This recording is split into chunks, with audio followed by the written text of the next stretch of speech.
Bueno, primero que nada, quiero agradecer de verdad la invitación a este ciclo de conferencias en el marco del homenaje a la doctora Heréndira Álvarez Pérez, que sin duda tiene un largo camino precisamente en este asunto de la enseñanza de la biología en lo general y de la evolución en lo particular, y todo el tiempo pugnó por muchas cosas relacionadas con estas. Precisamente mi intervención tiene que ver con una serie de estrategias y propuestas que venimos manejando para poder abordar contenidos específicos de la evolución, particularmente de la especiación, a la par analizar el problema de la especie.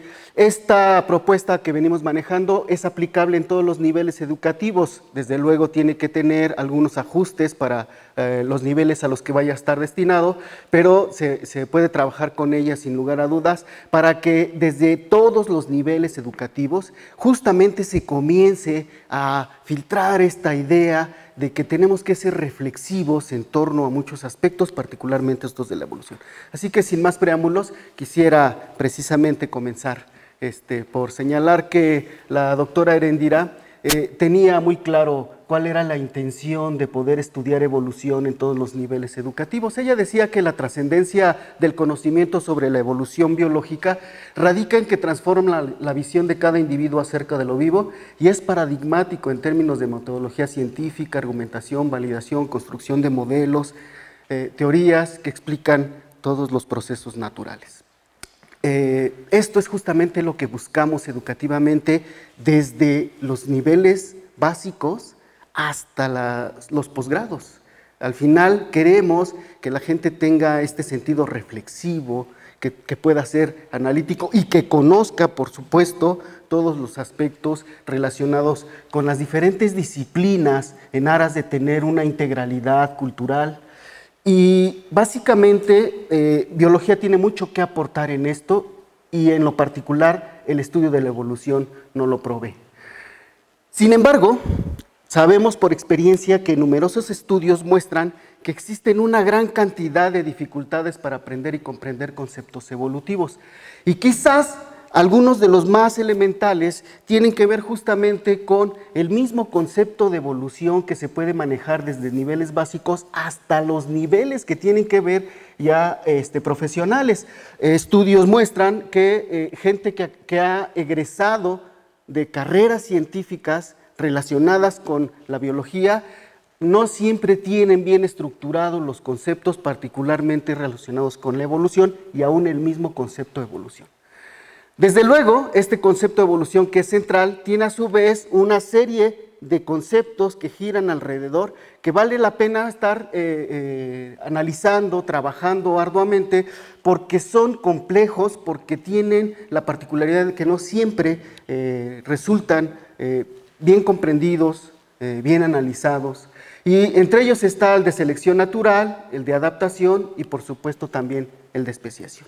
Y esa es la razón por la cual en este material, en esta propuesta que venimos trabajando, hemos decidido trabajar justamente sobre el problema de la especiación y su liga natural, que es el concepto de especie dentro de la biología. Bien.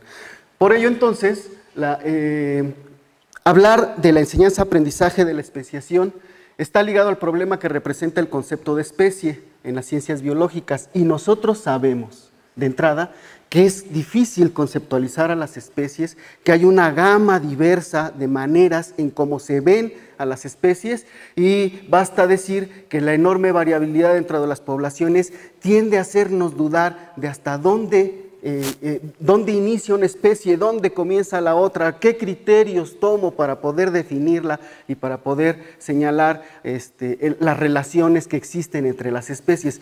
Y este es un problema que no es nuevo, es un problema histórico, es un problema ancestral, yo diría, que viene desde la filosofía griega, sin duda. Es decir, cómo se ve a las entidades naturales que nosotros llamamos especies, cómo se les conceptualiza y de qué manera trabajamos con ellas. Y entonces es por eso que queremos estar haciendo este análisis, esta reflexión, con base en una propuesta muy concreta que es utilizar el método de casos, que ya comentaré brevemente en qué consiste, y a la par trabajar con un modelo biológico que son unas ranitas del género, de la familia Dendrobatidae, que se conocen comúnmente como ranas dardo o ranas flecha o ranas punta de flecha, porque son esas típicas ranitas que los integrantes de las tribus indígenas de Centro y Sudamérica utilizaban para frotar los dardos, las flechas, para poder cazar, dado que son o tienen un elevado contenido de toxinas que normalmente desencadenan una serie de reacciones diversas en quienes están en contacto con ellas, ¿no? Hablaremos en su momento de estas. Entonces, haciendo un análisis de los programas de estudio que existen en diferentes niveles, incluyendo la licenciatura y partiendo desde la secundaria, encontramos que básicamente sí se pretende analizar, estudiar aspectos evolutivos concretamente relacionados con la especiación, y básicamente se busca explicar por qué la evolución, o cómo entender por qué la evolución explica el desarrollo y mantenimiento de la diversidad, de las especies, podríamos considerar. ¿Cómo es que esta evolución nos ayuda a entender esto? Y uno de los cuestionamientos más importantes que encontramos en todo este tipo de programas de estudio es justamente cómo es que ocurre la especiación. De manera entonces que se perfila estudiar básicamente los modelos de especiación alipátrica y simpátrica, que son los más comunes, los más conocidos, y en algún momento también se pretende comentar, analizar, estudiar qué ocurre con el asunto de la hibridación, y también paralelamente identificar el concepto de especie biológica y su importancia en la comprensión de la diversidad. Casi todo mundo, en todas las instituciones y en todos los niveles, cuando trata de estudiar el problema de la especie, se enfocan a la especie biológica. Y vamos a ver los pros y contras de esta situación, ¿no? En algunos pocos casos, se analiza o se compara los diferentes conceptos de especie. Esto no escapa a lo que ocurre básicamente en programas como el del bachillerato universitario, en la Escuela Nacional Preparatoria y en el Colegio de Ciencias y Humanidades. Son justamente esas las temáticas que se ven alrededor de esta problemática. En fin, entonces, cuando nosotros intentamos definir una especie, en realidad ya vemos que nos encontramos con un problema antiguo, controvertido, difícil, con muchas aristas, con muchos puntos de vista, y principalmente vemos que no es fácil, porque lo que tenemos a simple vista es que encontramos dentro de los grupos una enorme diversidad, básicamente una diversidad morfológica, por no hablar de otro tipo de aspectos que se encuentran íntimamente relacionados con lo que encontramos dentro de lo que nosotros llamamos especies. Esto nos hace difícil porque entonces, ¿cómo es que consideramos una especie distinta de otra? ¿En qué criterios estamos basando esta situación? Entonces, esto todo nos lleva a reconocer que existen muchas formas de concebir a las especies y que existe este debate muy largo, muy antiguo. Podríamos nosotros cuestionarnos, ¿son las especies entidades discretas reales, existentes, o son parte de un continuo indivisible? ¿Sí? Y entonces esa situación es justamente el meollo del problema con la definición o con el concepto de especie, y por eso existen alternativas y variantes a este respecto. Entonces, si nosotros intentamos explicar la especiación, tenemos que partir de un concepto de especie, y entonces no siempre vamos a tener, esto parece contradictorio, porque si nosotros vemos a las especies como entidades fijas, difícilmente vamos entonces a establecer que existe un proceso por el cual se originan estas especies. De tal manera entonces que desde ahí hay una serie de problemas relacionados con el concepto. Todo esto nos lleva a que, si bien hay diferentes propuestas, pueden englobarse básicamente en tres grandes categorías. Todas las categorías de los conceptos tipológicos que están basadas en rasgos compartidos, ¿sí? La especie taxonómica, la especie que nosotros conocemos y que es muy trabajada en biología pragmática, es extremadamente pragmática, porque con ello nos referimos a las entidades a las que queremos hacer referencia cuando estudiamos un fenómeno biológico, ¿sí? Con independencia de si nos ponemos a pensar cuáles son los criterios con los que lo delimitamos, etcétera. Esto es invariable. Entonces, el concepto tipológico o los conceptos que se engloban como conceptos tipológicos tienen como rasgo común que se basan, como característica común que se basan en rasgos compartidos entre los individuos.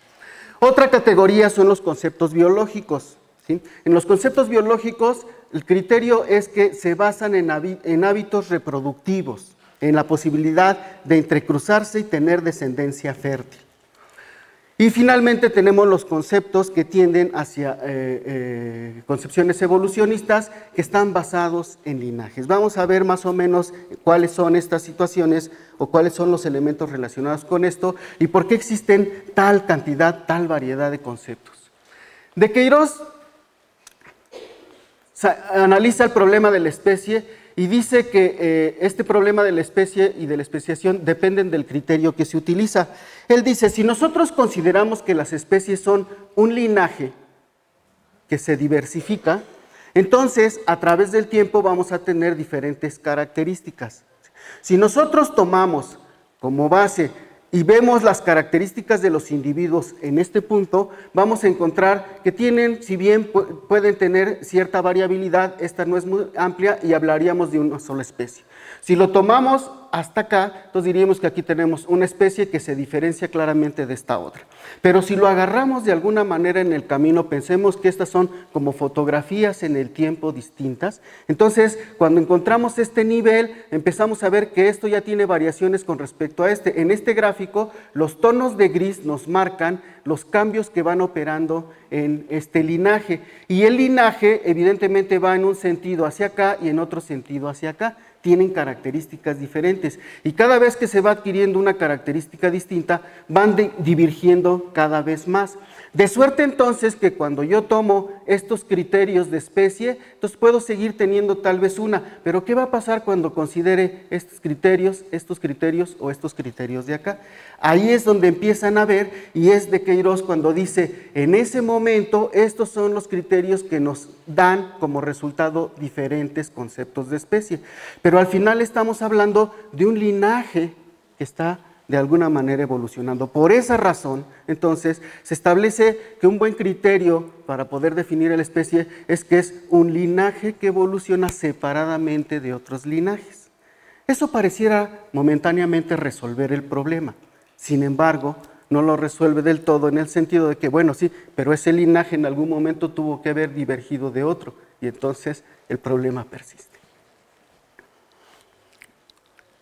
Bueno, con todo esto entonces también intentamos explicar todos los procesos que dan origen a esta especiación y nosotros ya conocemos que existen procesos de especiación alopátrica.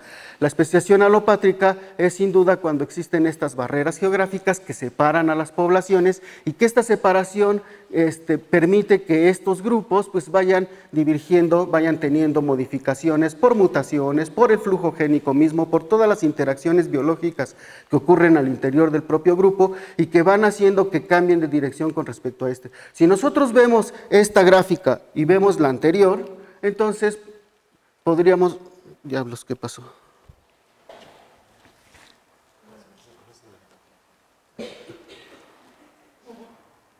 Perdón, ya estamos. Sí, me equivoqué de botón, perdón. Entonces, si vemos la gráfica anterior, podríamos estar pensando que justamente aquí encontramos la barrera geográfica que separa las poblaciones y que esta separación va haciendo que vayan tendiendo hacia diferentes destinos de alguna manera. Bien, entonces, pero bueno, la especiación alopátrica es el modelo de especiación más común, más socorrido, es el modelo de especiación por excelencia para la síntesis evolutiva y entonces es evidentemente con el que se trabaja mucho. Pero existen otros modelos.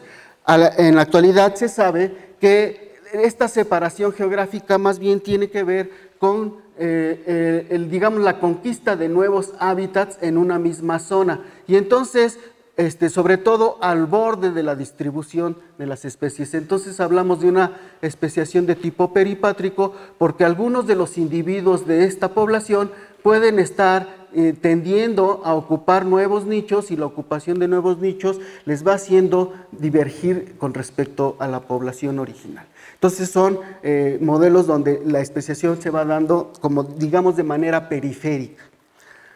Pero tenemos también a la especiación simpátrica, un modelo controvertido, un modelo en donde existe la posibilidad de que sea solo, todos estos son modelos teóricos y donde es posible que haya algunas pruebas a favor en el estudio de algunas de las especies, pero algunos lo cuestionan seriamente y entonces aquí es donde podemos ver qué es lo que puede estar pasando con respecto a la especiación. En el modelo de las ranitas vamos a ver que ocurren los procesos y que se puede evidenciar esto y por eso es un buen modelo biológico para el estudio de la especiación, que es al final a lo que queremos llegar. Entonces, en esta especiación simpátrica, nosotros tenemos la distribución de una especie en un área de un margen más o menos amplio, pero en la cual existen microhábitats que hacen diferencia entre unas zonas y otras. Y esos microhábitats generan la especialización en los individuos, de suerte entonces que estos organismos van teniendo diferenciación con respecto a estos otros. Y si además entre ellos no hay un flujo genético, pues la divergencia es cada vez mayor y por lo tanto se van generando así las nuevas especies. Finalmente tenemos el modelo de especiación parapátrica, en donde las poblaciones ocupan áreas distintas, pero hay áreas de sobrelapamiento o zonas de hibridación. Y esta hibridación, pensemos que estas poblaciones tuvieron un origen mucho anterior, en mucho tiempo antes, se originaron estas, de tal manera que incluso van teniendo una separación. Pero cuando tienen un punto de confluencia entre ellos, en esta zona de hibridación, son capaces de hibridar y tener descendientes fértiles todavía. Y entonces esto puede dar como consecuencia una nueva especie diferente de las dos que le dieron origen, ¿sí? Es todavía menos común y todavía más difícil probar la existencia de este modelo en la naturaleza. Bien, con todos estos elementos teóricos alrededor de lo que es la especiación, el problema de la especie y tal, entonces me gustaría ya ir circunscribiéndome a lo que es el caso que manejamos de las ranitas punta de flecha y hablar de lo que es el método de casos. Este método de casos nos permite reflexionar sobre los conceptos de especie y los criterios que se emplean para su demarcación, más allá de simplemente circunscribirnos a un solo concepto, que por lo general es el concepto biológico de especie. Y si bien podemos utilizarlo, y de hecho la propuesta reivindica como tal el uso del concepto biológico de especie en la enseñanza, también es cierto que es muy importante reflexionar alrededor de otros conceptos de especie y de las limitaciones que el propio concepto de especie biológica tiene. Entonces, este es uno de los objetivos o aspectos que queremos buscar. También, desde luego ya lo comenté, valorar y validar el concepto de especie biológica con un sentido muy pragmático en biología, sin ignorar sus limitaciones y a su vez también reflexionando de dónde puede ser aplicable, dónde no es aplicable y por qué existen otros conceptos de especie alrededor. Y finalmente, pues, reflexionar sobre los modelos de especiación como procesos que generan la diversidad. El propósito, por tanto, el caso de las ranitas se orienta a desarrollar aprendizajes muy concretos relacionados con los conceptos de especie y especiación y empleamos el método de casos como una herramienta poderosa de aprendizaje en el aula. Voy a comentar muy brevemente el asunto del método de casos. El método de casos es una metodología didáctica que surge en Cambridge, básicamente orientado al estudio de disciplinas relacionadas con el derecho, con las leyes. Es evidentemente claro que los casos son elementos que nos pueden ayudar a entender procesos, conceptos, que nos pueden ayudar a entender teorías. Y en el caso de los estudiantes de leyes, sin duda el análisis de los casos permitirá que puedan entender y comprender cómo enfrentar una situación relacionada con la legislación. Eso es claro y evidente. No es nuevo que se utilicen casos en la docencia, se utilizan desde los griegos. Sin embargo, los autores del método de casos, los puristas del método de casos, yo diría, señalan que método de casos solo hay uno y que tiene que ser llevado tal como ellos lo dicen, y si no, entonces no hablamos de método de casos. Sin caer en esas situaciones, me parece que lo que sí es válido e importante es que nosotros podamos tener casos en la enseñanza, porque ellos nos ilustran muchas cosas. Ahora bien, no es fácil tampoco contar con los casos adecuados, ¿sí? Tenemos que construir a veces los casos y tenemos que trabajar alrededor de los mismos. Dicho eso, entonces, quiero decirles que he construido este caso a partir de varias situaciones relacionadas con ellos. Lo primero es que me parecían interesantes estas ranitas como modelo biológico, y la verdad es que la primera vez que intenté trabajar con ellas, me circunscribía a algo que le llama mucho la atención a los alumnos, particularmente en el caso del bachillerato y sin duda de cualquier otro nivel, que es la potencia de sus venenos, ¿no? A las características de los venenos. Entonces, enfocado en ello, intenté investigar muchas cosas, lo llegué a utilizar en términos del cómo sintetizan estos venenos, y resulta que las ranitas en realidad poco hacen con relación a los venenos. En realidad ellas lo que hacen es que se alimentan de insectos, arácnidos y otras especies que contienen los venenos y que ellas son inmunes, pero no los degradan, sino los incorporan a su sistema de excreción a través de la piel, y por eso exudan a través de la piel estos venenos. Claro, ellas contribuyen con algunos aspectos de metabolismo secundario para poder tener una mezcla tal de venenos que los hace tan poderosos. Una pequeña muestra de las ranitas más venenosas de este grupo puede paralizar a una persona en cuestión de 10 segundos a 1 minuto, ¿sí? Genera una parálisis total. Claro, esos son los más potentes. Hay una diversidad también con respecto a la potencia de los venenos. Esa fue mi primera intencionalidad, y si bien sí lo utilicé para explicar aspectos de metabolismo secundario, lo veía complicado por la cantidad de compuestos que se secretan, que se sintetizan, y entonces lo fui como abandonando.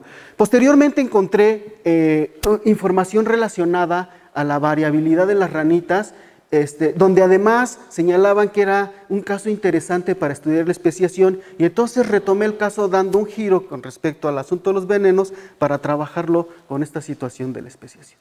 Quiero decirles que las ranitas del género de la familia Dendrobatidae tiene aproximadamente 8 géneros y 18 especies que se distribuyen desde Nicaragua, Costa Rica, Panamá, y llegan a estar en Venezuela, Colombia y Brasil. De hecho, quizá las más famosas son las amazónicas, pero en toda esta zona son ampliamente utilizadas por las tribus indígenas de estas regiones. La variabilidad que existe en las poblaciones de estas ranitas es enorme, ¿sí? Y curiosamente uno, si se fuera por los aspectos y los datos morfológicos, sin duda diríamos que aquí hay tantas especies como ranitas encontramos. Sin embargo, no es así. Es una especie polimórfica que tiene, o más bien grupos muy polimórficos que pueden de una generación a otra o a través de algunas de las cruzas que se puedan llegar a dar con descendencia fértil, pueden llegar a tener variaciones muy grandes, muy rápidas. Este asunto también de la coloración es otro aspecto que en biología se conoce como aposematismo. El aposematismo significa el adquirir tonalidades y coloraciones de advertencia para los depredadores, y vaya que pueden funcionar. Algunos artículos especializados que encontré señalan que estudios muestran que las aves sí se guían mucho por el asunto de la coloración a la hora de intentar almorzarse a una de estas ranitas. Entonces es importante también estas de sus características. Otra cuestión interesante, las ranitas, es que en realidad son ranitas, son muy pequeñitas, son chiquitas. Podemos ver, este es un hongo del orden de los pecizales,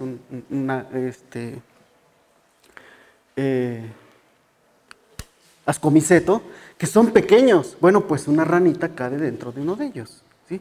Llegan a medir hasta 1.5, 2.5 centímetros y las más grandes, las variedades más grandes, hasta 3, 4 centímetros. Es decir, son pequeñitas, caben en la palma de la mano y no son más grandes que el pulgar, de hecho. Y bueno, las variabilidad de tonalidades que puede uno encontrar en estas, pues son inmensas, ¿no? Colores muy llamativos, muy contrastantes, que pueden estar, que podemos encontrar con ellas.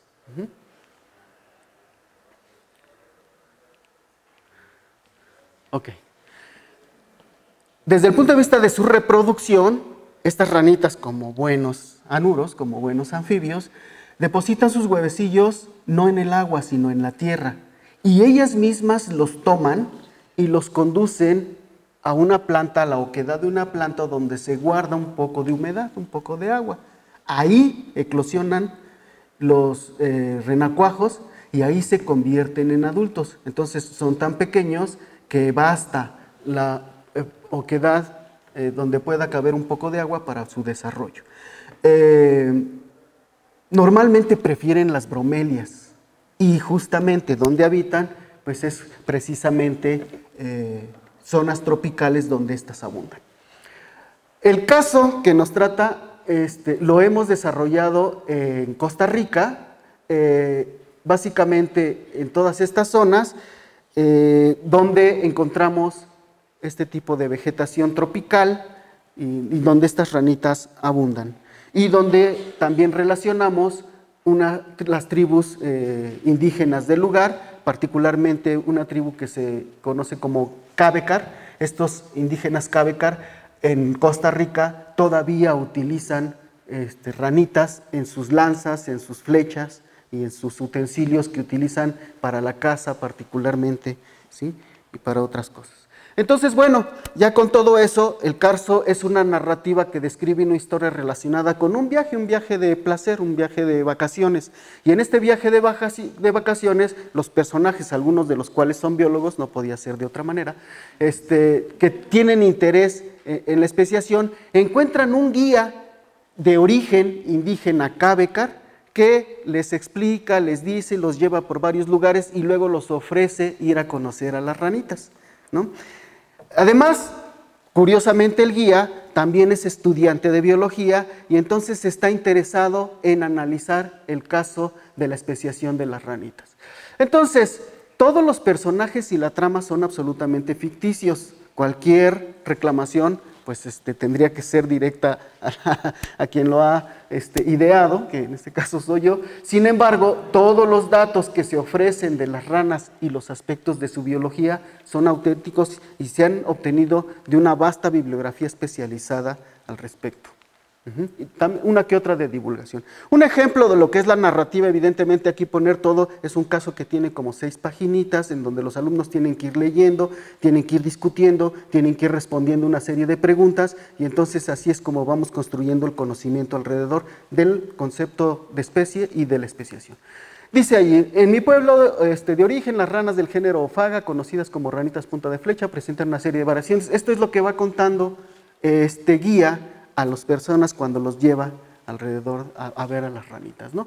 Por ello he decidido realizar mi trabajo de grado, su tesis, concentrando en el estudio de estas ranitas. Es parte de la narrativa que puede tener el caso.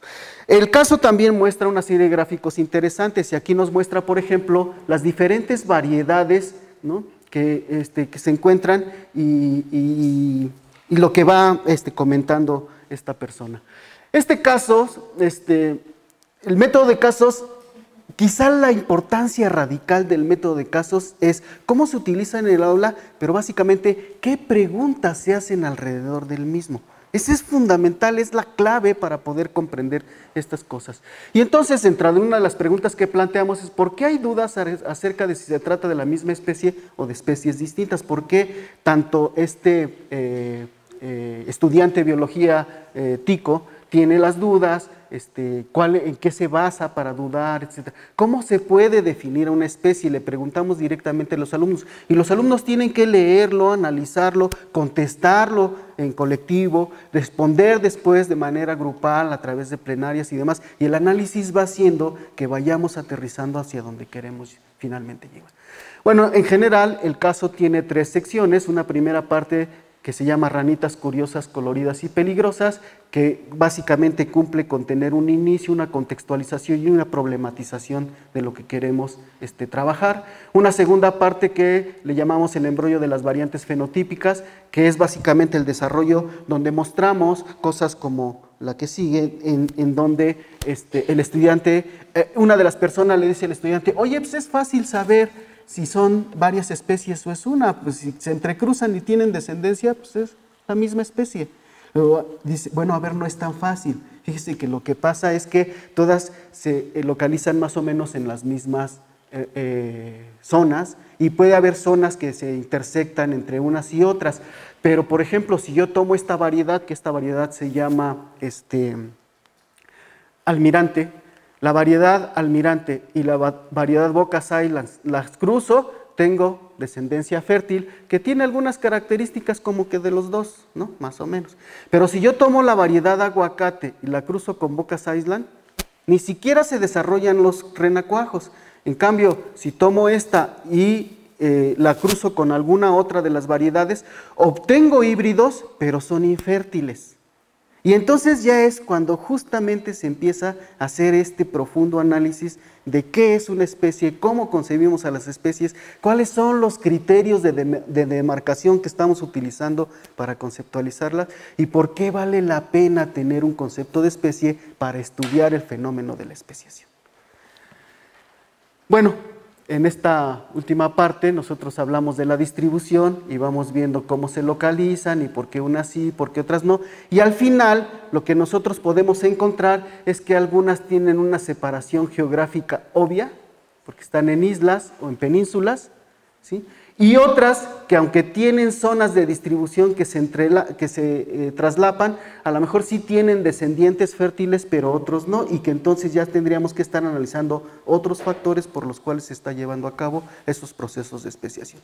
Así que entonces tenemos ahí claramente la especiación alopátrica, la especiación simpátrica, probablemente especiación peripátrica y algunas zonas de hibridación también para la especiación parapátrica. Bueno, creo que esto, no sé si ya, bueno, son las conclusiones que emite el estudiante una vez que termina su trabajo y se lo presenta a sus amigos, tiempo después, transcurrido después del viaje y toda la cuestión anecdótica. Entonces, este caso nos ayuda a construir conceptos como el aislamiento geográfico y el reproductivo y los modelos de especiación alopátrica, simpátrica, la hibridación y por supuesto también el problema de la concepción de las especies, ¿no? El problema de la concepción de especie y si la especie es solo un constructo teórico, ¿no? Como Darwin pensaba, es decir, cuando a Darwin se le señalaba cuál era, qué era una especie, él decía, si se trata de definir una especie, están tratando de definir lo indefinible. Entonces, es importante considerar que él tuvo una solución al problema de las especies hace más de 150 años y que en la actualidad todavía los especialistas siguen en este debate de cuáles son las especies, hasta dónde llegamos, ¿no? Son las especies entidades reales, ¿no? De la naturaleza, tienen una existencia tal cual como categoría o son un constructo teórico que nos hemos valido de él para poder entender un poco más a la naturaleza. En fin, es toda una serie de elementos filosóficos que el caso nos ayuda a estar reflexionando sobre ellos. Y si bien está orientado hacia estudiantes de bachillerato, el trabajo que hemos desarrollado, puede ser utilizado en la licenciatura, puede ser utilizado en niveles inferiores en secundaria, incluso en la primaria, toda proporción de poder ajustar las cosas al nivel de los chicos, porque es importante de que desde esos niveles se esté llevando a cabo reflexión en torno a estas cosas. En biología, ustedes lo saben perfectamente, las cosas no están acabadas. apenas estamos en el inicio. Bien, como conclusión, al estudiar la especiación, nosotros asumimos en automático que las especies existen. Sí, por eso vale la pena acogerse a la idea de la especie biológica sin desestimar que tiene limitaciones y que hay otros conceptos que tratan de subsanar esas limitaciones.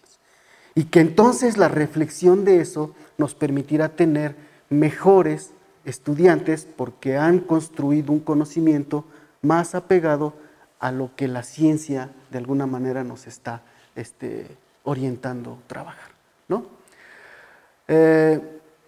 Porque entonces podríamos preguntar si solo nos valemos del puro concepto de especie, bueno, ¿y qué pasa con los híbridos, ¿no? Que es toda una interrogante y que además también es muy utilizado. Bien, yo con esto finalizaría, solo diría que en los programas de estudio básicamente se trabaja con la especie biológica, es posible trabajar con la especie taxa y podemos trabajar los modelos clásicos de especiación con casos como el que acabamos de ver, ¿no? Muchas gracias.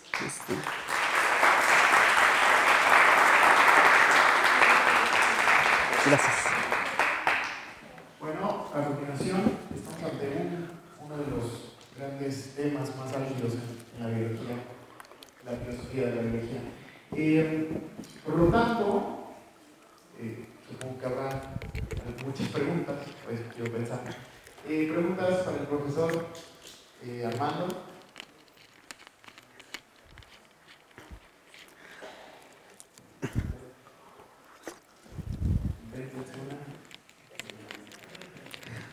Por favor, hablar algo porque no hay micrófono. Gracias. Bueno, gracias por su presentación. No, gracias. A mí me llamó mucho la atención que hablara sobre el término de especie. Principalmente a mí me surgen muchas dudas. En el caso, por ejemplo, hablando de los humanos, desde hace unos 5 años se han encontrado tanto restos fósiles y se han obtenido restos de ADN antiguo de estos fósiles y se ha encontrado que el humano ha tenido contacto con neandertales, con denisovianos y con posiblemente algunos rastros de otros homínidos que desconozcamos. Y esto me lleva a reflexionar mucho sobre hasta dónde el humano que es, ¿sí? No nada más ya como especie, sino como un concepto filosófico, tal vez, porque hasta dónde va nuestra historia. Nuestra historia cuenta desde que salimos desde África, o en realidad ya cuando había neandertales o denisovianos se debería de contar. ¿Por qué? Porque pues, hay un rastro en el cual la biología y este concepto de biología de que tomamos descendencia, tenemos descendencia con hibridación de estos, o hibridación de estos otros homínidos. Entonces, ¿hasta dónde llega el humano? ¿Qué reflexión se podría tomar, o me gustaría saber su reflexión tomando este caso de hasta dónde llega el humano tomando estos conceptos de especie? Sí, mira, efectivamente el caso de los humanos es un caso complejo, si bien lo son prácticamente todos, cuando tratamos de establecer el asunto de las especies. Y el caso de los humanos es complejo.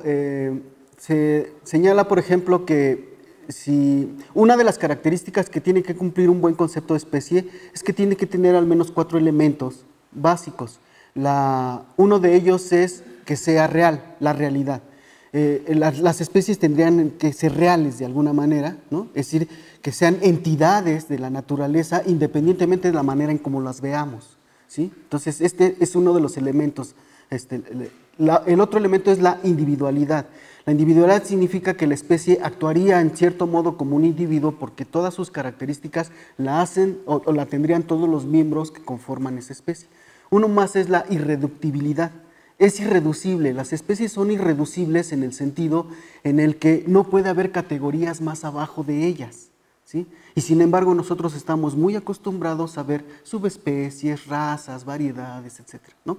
Y el otro concepto, el otro elemento importante sería individualidad, irreductibilidad, realidad y... Bueno, se me escapó, pero a lo que quería llegar finalmente es que en el entendido de que si nosotros viésemos con esos ojos y con esos argumentos a los humanos en la actualidad, entonces diríamos que somos una sola especie, irreductible, y las razas son simplemente características de la especie. Pero si lo vemos con otro concepto de especie, entonces las razas serían otras especies, subespecies u otras entidades. ¿Sí me explico? Entonces, ese es viendo a los humanos actualmente. Si además los relacionamos con los restos fósiles que se han encontrado y las hipótesis que se han generado alrededor de la filogenia humana, entonces ahí las cosas se complican todavía más. Hablamos de una especie. ¿Hasta dónde llega esta especie? Es justo lo que estamos diciendo respecto de hacer esta reflexión y este análisis alrededor de lo que es el concepto de especies, cómo las estamos viendo. Si nos quedamos con el concepto de especie biológica, los neandertales y los humanos tuvieron flujo genético. Y quiero pensar que además con descendencia fértil, ¿sí? Y entonces hablaríamos de la misma especie, ¿no? Pero tradicionalmente, incluso desde su surgimiento, de los hallazgos fósiles y las descripciones, pues fueron tratados como especies distintas, porque los criterios que están siendo utilizados son diferentes, seguramente criterios morfológicos, criterios de hábitat, ecológicos, etcétera, ¿no? Entonces, sí es muy interesante lo que dices, sí vale la pena hacer ese tipo de reflexiones, pero respuestas claras y contundentes no existen justamente porque va a depender de con qué ojos estamos mirando a estas agrupaciones que nosotros llamamos especies. Gracias. Sí. ¿Qué tan frecuentes son los casos de especiación simpática, sobre todo cuando hablamos de plantas? Ok. La pregunta es que ¿qué tan frecuentes son los casos de especiación simpátrica? Sobre todo cuando hablábamos de ¿qué, perdón? Plantas. Sí, bueno,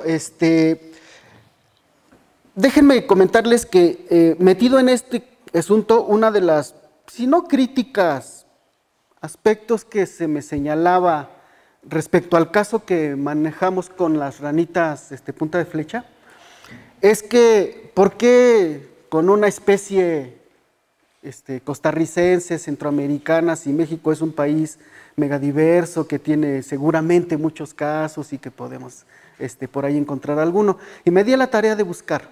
Encontré unas ardillas que se distribuyen en la zona de los volcanes de Perote, que tienen ahí por lo menos hay variedades que indican que hay por lo menos un par de especies, sino que 3, que se distribuyen en diferentes laderas y zonas de Perote, pero encontré por ahí un artículo que las menciona y otro más en donde se habla un poco de las variedades, y entonces me hacían falta muchísimos datos más, ¿no?, al respecto. Y bueno, dije, sí, me gustaría que el caso fuese mexicano y que de por ahí que pudiéramos verlo. Luego encontré otro con mariposas, ¿no? También con alguna complejidad en cuanto a la información disponible. Y el caso de las ranitas tiene una abrumadora información porque los europeos están fascinados con las ranitas y lo trabajan por todos lados, alemanes, ingleses, norteamericanos, los mismos costarricenses, panameños y de muchas localidades. Y hay una abundante proliferación de información al respecto, lo que me permitió poder encontrar que sí pudiera haber ese caso de especiación simpátrica. Respondiendo entonces a lo que me señalabas, encontré un caso de encinos, particularmente con plantas, norteamericanos, y dije, bueno, ese puede ser un buen caso, pero la idea sería poder trabajarlas más, no he llegado a ello. Me parece que con los datos de los primeros artículos que estuve revisando con estos encinos, hay una clara tendencia a casos de simpatría, dados por diferencias de microhábitats a nivel del suelo y a nivel particular, curiosamente, a nivel de las interacciones ecológicas que los encinos establecen con hongos que entran en asociación micorrícica, pues, ¿no? pero hay que definirlo con puntualidad. Yo creo que no hay que aventurar así los casos, hay que tener la información mucho más al dedillo. Quiero decir que la verdad es que el caso ha llevado su tiempo construirlo, trabajarlo, y aunque ya lo trabajo en clase, sí, cada día se van encontrando más cosas, ¿no?, al respecto. Es lo que podría decir con respecto de las plantas. Encontré ese caso de los encinos, no dudo que haya más, pero habrá que investigarlo, ¿no?, habrá que hacer una búsqueda a ese respecto. Gracias. Sí. ¿Cuáles son las ventajas que has visto en tus clases respecto a imagino que sí lo has explicado? Sí, sí, ya. O las limitaciones que has encontrado o que nos puedes decir al respecto. Sí, por el lado de las ventajas, la verdad es que sí se mueve mucho a la reflexión con los alumnos y se mueve, yo diría, desde el punto de vista metodológico, a que los alumnos sean un poco más inquisitivos y busquen ya más información y se meten a páginas especializadas o a páginas de divulgación donde encuentran información relacionada con las ranitas. Entonces eso me parece una ventaja indudable, me parece importante. Creo que da más claridad con respecto a este asunto del problema de la especie, aun cuando, insisto, la verdad es que lo que hacemos es que reivindicamos el concepto de especie biológica con él, ¿no?, como un concepto útil, como un concepto pragmático en biología, que además es muy utilizado, aunque también no ignoramos que, bueno, es también más utilizado por quizá las corrientes más dominantes en el estudio de la evolución, pero bueno, esos ya son otras cosas que se pueden también trabajar en algún momento dado. A lo mejor es el tipo de cosas que se podría trabajar a nivel de la licenciatura, tal vez, no lo sé. El caso es que sí hay algunas ventajas. ¿Qué desventajas? Bueno, las desventajas más grandes es que los aspectos filosóficos, cuando nosotros cuestionamos la realidad de las especies, la existencia de las especies como una categoría, en fin, este tipo de cosas, es muy difícil para los chicos. El nivel de abstracción, al menos en el caso del bachillerato, les cuesta mucho trabajo, es indudable. Pero me parece que sí promovemos un poco la reflexión y el cuestionamiento hacia los conceptos establecidos y así puntuales, ¿no? Eso es lo que en mi experiencia más o menos he podido encontrar. Pues muchísimas gracias.